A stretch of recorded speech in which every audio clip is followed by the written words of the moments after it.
Hi, I'm Carby, and I am from BIT 339 FSMP.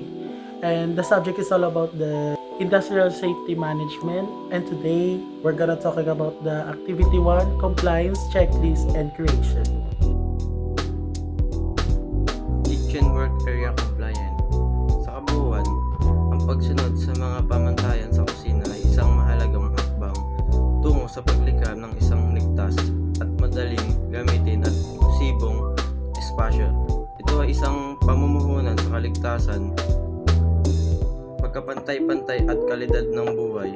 Kaya sa susunod na magpaplano ka ng iyong kusina, tandaan ang pagsunod sa mga pamantayan ay hindi lamang isang obligasyon, kundi isang pagkakataon upang lumikha ng isang mas mahusay at mas ligtas na mundo para sa lahat. We have food preparation zone. So for the legal and standard basis is ISO 45001 year 2018 clause 8.1 for operational control. For the compliance requirements, we have use separate cutting boards for raw and cooked foods to avoid cross-contamination. For the status and remarks, we have needs improvement. For personal hygiene, based on DOLE DO 198-18, Rule 1080, kailangan na yung mga food handlers is nakasuot sila ng mga proper uniforms like apron, hairnet, gloves, and syempre, kailangan bago sila umahok ng mga pagkain, make sure na malinis po yung mga kamay nila. Category area, fire safety equipment, legal standard basis, RA 9514, Fire Code, ISO 45001, Clause 8.2, compliance equipment, fire extinguishers and alarms should be checked monthly and placed near cooking areas. Status remarks, compliant. Ang storage refrigeration ay hindi lamang basta pagpapalamig ng produkto, kundi isa ring mahalagang bahagi ng pagsunod sa batas at pagpapanatili ng kaligtasan ng isang pagkain para sa protection ng mga customer at reputasyon sa negosyo. Chemical handling involves understanding hazards, using appropriate personal protective equipment or PPE, and following proper procedures for storage, use, and disposal. Training and supervision compliant. For the legal or standard basis, we have RA 11053 Section 6, Information and Training Compliant. So for the compliance requirement, we have all staff should undergo basic food, safety, sanitation, and fire drill training. So for the status and remarks, we have compliant. So the next is waste disposal compliant. So for the legal and standard basis, we have Republic Act 9003 for Solid Waste Management Act. And for the compliance requirements, we have implement proper segregation and disposal biodegradable and non-biodegradable waste. So for the status or remarks, we have compliant. So, good day everyone. So, isa sa napili namin category is yung health monitoring. Ano nga ba health monitoring? Health monitoring means checking if workers are healthy and fit to work. So, minimake sure dito na lahat ng food handlers, especially sa mga food industry na walang sakit na nakakapekto sa pagkain. So we have 3 questions. My number 1 is, why those items were included? Ang mga bagay na ito ay mahalaga sa isang kusina. Sa isang kusina sa lugar ng trabaho dahil nakakatulong ito na mas gawing madali at mahusay at mas ligtas sa paghahanda at pagluluto at paglilinis ng pagkain. Question number 2, how they relate to your major subject? Bilang isang FSM student, kailangan mong magkaroon ng isang mahusay na pangunawa paano gamitin at panatiliin ang mga kagamitan na ito.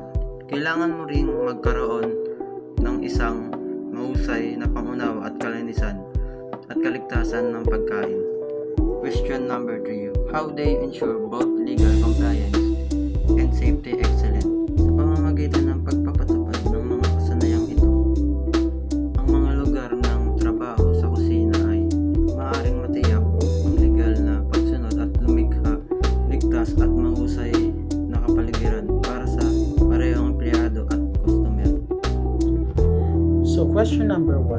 why those items were included. For food preparation, not just all about on how to prepare the food properly, but to handle it, the sustaining cleanliness and avoid food contamination that can cause for food poisoning. For training and supervision is also needed to handle it for the workers who started to train, cause we need to guide them and to teach them on how to manage the work or job properly, to see them the visions, to learn about it. And for the waste disposal compliant is also needed to have a knowledge about that on how we throw a garbage in a right disposal bin. It can be recycled or biodegradable or non-biodegradable to avoid or less trash in public places. So for the number 2 questions, how they relate to your major? For me, for the food preparation, obviously as a FSM student, it also related to my major because for me that is my rule number 1, to have a food preparation for the customers needed to eat it properly and to have a cleanliness to avoid food poisoning or food contamination. For training and supervision compliant, it also related to my major.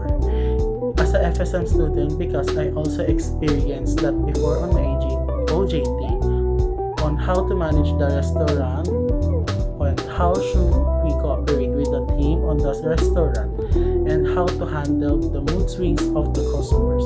That is very important to know about this. And for the waste disposal, it is also related to my major because it is for cleanliness as a crew or FSM students on how should we throw the trash properly in a segregation area. For the number 3 question, how they ensure both elegant and compliance and safety excellence.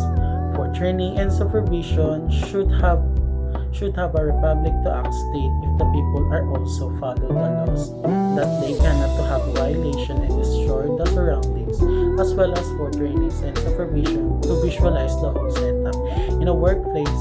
And for the waste disposal compliance should have a public law for the sake of the place and not destroyed by the people or human behavior habits. Why those items were included? Malaking bahagi ito para sa kalusugan ng mga customers and pati na rin sa mga employees. To prevent having diseases and to ensure safety and cleanliness of the food. How they relate to your major? As a students major in food service management, marelate ko po siya because we are future food handlers, meaning po is harap kami sa mga pagkain. And we are going to serve food na malinis at responsable kami sa kalusugan at kaligtasan ng bawat isa. How they ensure both legal compliance and safety excellence. By following the occupational safety and health, natitiyak rito ang kaligtasan at is giving safety training. Sinusuri dito ang workplace ng employee and to ensure their safety and health. So for this part, I fire safety equipment. Number 1, why those items were included? Kasama ito sa mga checklist kasi super importante na may fire extinguishers at alarm sa area, lalo na malapit sa cooking stations. Nakakatulong ito para makontrol agad ang mga sunog at maiwasan ang mas malaking damage. Kaya kailangan silang i-check monthly para siguraduhin gumagana at ready para sa kahit anong emergency. So, number 2, how they relate to your major? Syempre, connected ito sa major ko o major namin dahil sa field na ginagalawan namin. As a FSM student, lalo na at mahalaga ang safety ng bawat isa, lalo na kung may kinalaman sa food preparation o mga equipment na pwedeng magdulot ng apoy o ng pagkasunog. Dapat alam namin kung paano gamitin at alagaan fire safety tools para sa safe and workplace. And number 3, how they ensure both legal compliance and safety excellence. At syempre, ito ay para rin compliance sa RA 9514 o Fire Code of the Philippines at ISO 45001 Clause 8.2. Ibig sabihin, sinusunod namin ang batas at pinapakita rin namin na priority namin ang safety excellence. Laging handa, alerto at responsable sa pag-iwas sa sunog. Storage, Ed, refrigeration.